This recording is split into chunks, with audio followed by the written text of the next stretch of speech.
Listings are expensive, the market is exhausted, and people are dumping their allocations faster than you can snap your fingers. But despite that, two of the most successful token launches have happened in the last 8 months, namely Hyperliquid and Kaito. So in this video, I'm going to unpack a framework or mental model that's going to help you go through your TGE campaign. Hey guys, Ramsey from Jello back with another Web3 marketing video. As I just said, this is a video on how to launch a token for a crypto product. Now, in this video, we're going to go through a framework that we like to use at Jello when we guide our clients through a token launch. And something that I want to preface is that this is not a playbook. This is not a checklist. This is a mental model of how you can think about the token launch campaign that will allow you to manage your resources effectively through the campaign. And funnily enough, this framework just happens to be very similar to how you would boil a portion or a bowl of pasta. So before we get into the video, I just want to clear up a few things. One is that this framework doesn't have to be used for just token launches. Feature releases for the product, full product launches, whatever you want.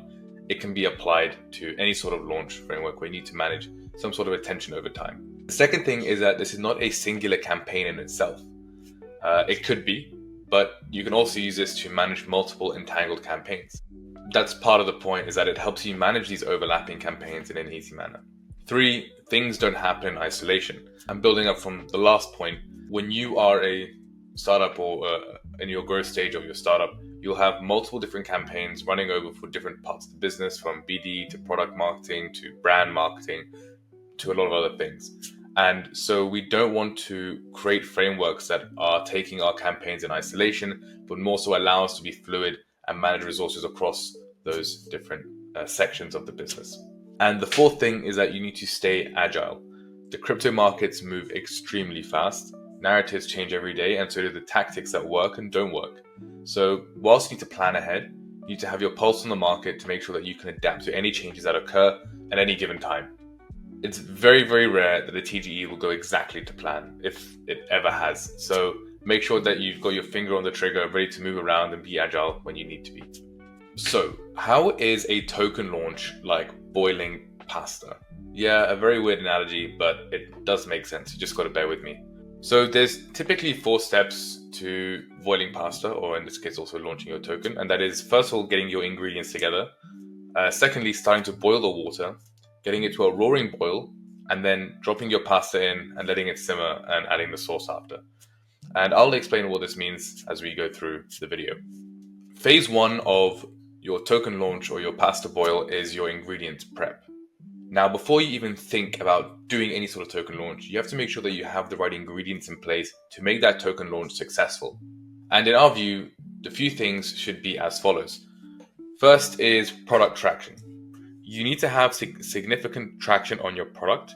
What this might look like is month-on-month user-based growth, ideally some sort of strong retention metric, and in a very, very ideal world, you will already have product market fit. Now, the only exception for this is if you're launching a product that the token has to be live for on day 1 for the product to work. So an L1 blockchain, for example, but that's why we're not really talking about them in this video. We're talking more for crypto consumer products that you will use maybe on a web app or on your phone. Anyone who is looking to launch a crypto app or a product that is looking to launch the token without proper traction is really shooting themselves in the foot. Once the token goes live, you have to now manage expectations for the token, which will act as a proxy on the success of your business and the product as well. So it's really, really important that you have significant traction before you go ahead and launch your token. This is something that's within your control. If you are really pushed against the wall and your investors want you to launch a token, or you're running out of runway, then that's a different story. But if you have time and you don't need to launch a token right now, and there's no need for it to come out because it doesn't benefit your product, then don't launch the token. Focus on the product, make sure you have significant traction, and that you can build a strong base of power users to use the product, even if the token flopped. So the second part of the ingredients preparation is having a strong community.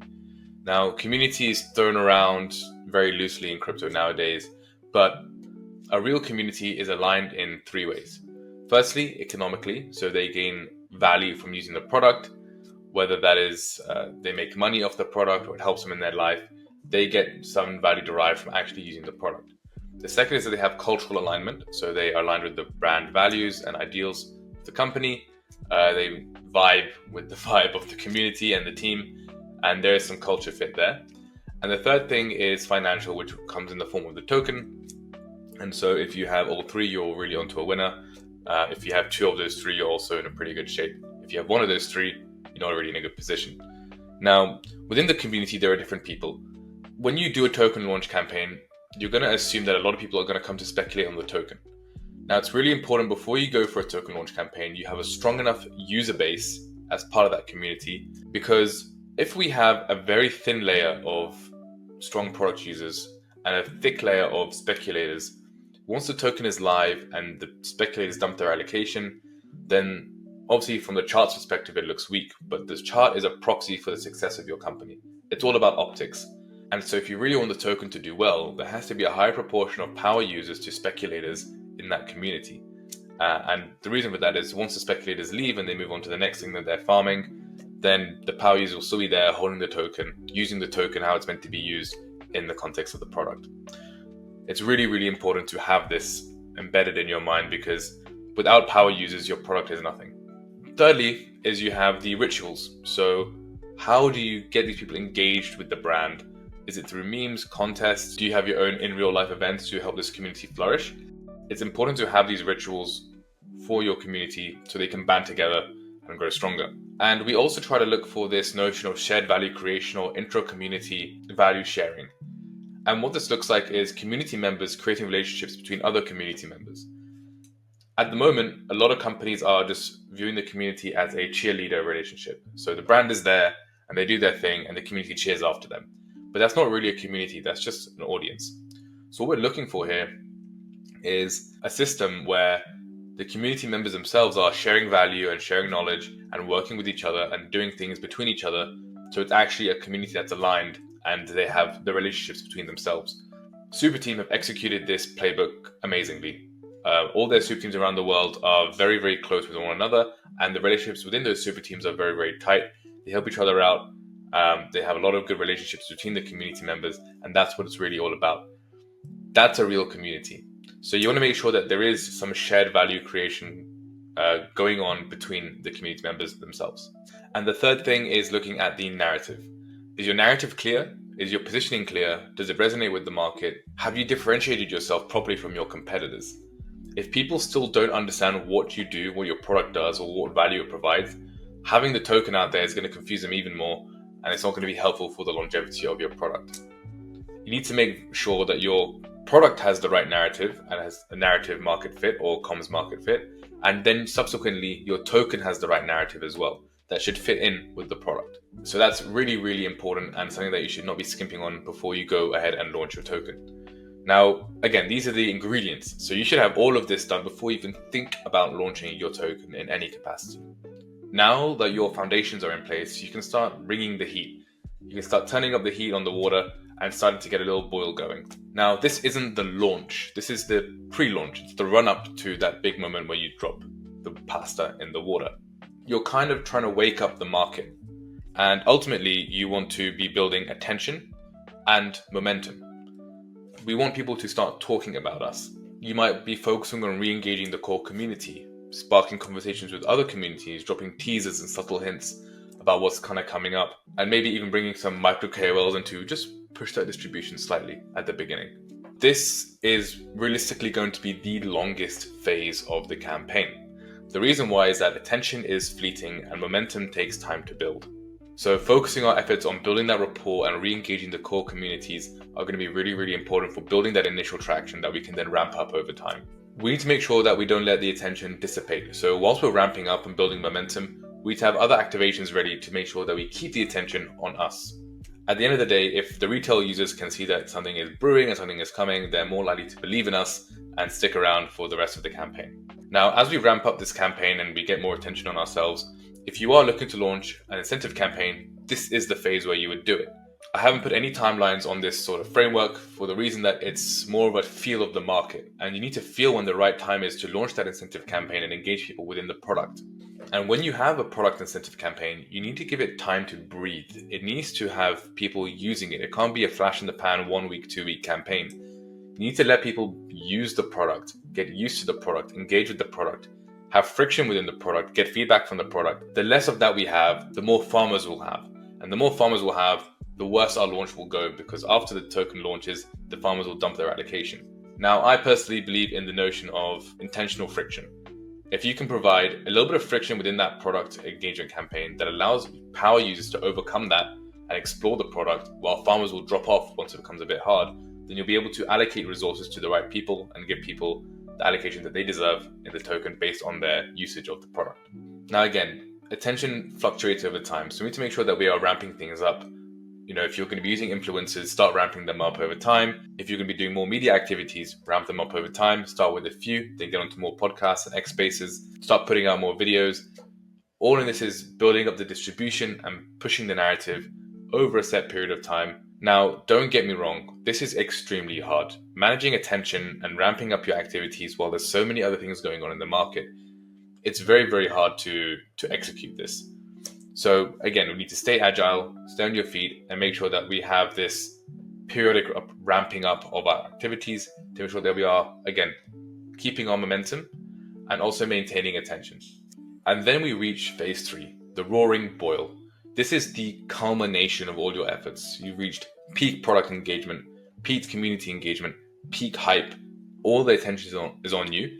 And now it's time for you to launch this token. You drop the pasta in the water and you let things happen. This is as much storytelling as it is also timing. Right? You got to time your token launch, but you also make sure that it fits with the story. You've built up this full story, you built up the belief, all the conviction is there. Now you have to drop that symbol of belief into the market, and that is your token. There's not much to be said over what tactics are used here. This is more like the moment in time where you need to drop your token. And you can typically feel this out depending on sentiment. I would say at this moment, you probably are pushing the upper bounds of your budget and resources, and making sure that you have most of the attention and sentiment is positive around your brand. And this is obviously when you just have the peak of your incentive campaign as well. So people have been using your product, they're waiting for your airdrop potentially, and this is the right time to launch that token. But the job is not done. You still have one more phase, and that is the simmer and adding of the sauce. Once your token is live, doesn't mean you just kick back and relax. You have to turn those token speculators into users. Show them why they should be holding the token long term. Shift the focus back to the brand marketing. Focus more on product marketing and converting those token holders into real product users. You have to remember, a lot of this speculator audience might not have known exactly what the long-term vision is. And you need to start educating them on that so they make sure that they don't dump their tokens and they use them within the product themselves. And whatever you do, keep the communications clear. Retail is reactive, miscommunication leads to FUD, and FUD spreads fast. At the end of the day, these speculators are the loudest people in your whole community. Your core users will be a lot more quiet, and the speculators will be the ones shouting from the rooftops if anything goes wrong. So you need to make sure that your communication is clear, so these people don't go ahead screaming about your brand and causing negative sentiment on social media. Be loud, be open, and be clear. Make sure you never assume that people know what's going on. Treat them like they're 5. ELI 5 is the most important concept when it comes to communicating with this type of audience. So that's the framework. It's not a playbook, it's not a checklist, it's a mental model. Just a way of thinking to help you get through the TGE, manage your resources, and understand what might be going on at any given time. So if you want to launch a token successfully in 2025 for a crypto product, make sure you take this framework aboard. And most importantly, understand that it involves momentum, attention, timing, storytelling, and fluidity. You need to be agile. So if you're working on launching a token, or at least thinking about launching a token, and want help aligning your product, narrative, and launch strategy, hit us up in the link in the description. There'll be links to my socials, the Jello socials, and maybe even a link to book a call in with me. And if you didn't know, I'm Ramsey, I'm the founder of Jello, and we help crypto brands and products go from 0 to 1, helping them with brand positioning, narrative, go-to-market strategy, and then building distribution. If this video helped out and you found it valuable, feel free to drop a like, a comment, and subscribe, and we'll see you in the next video.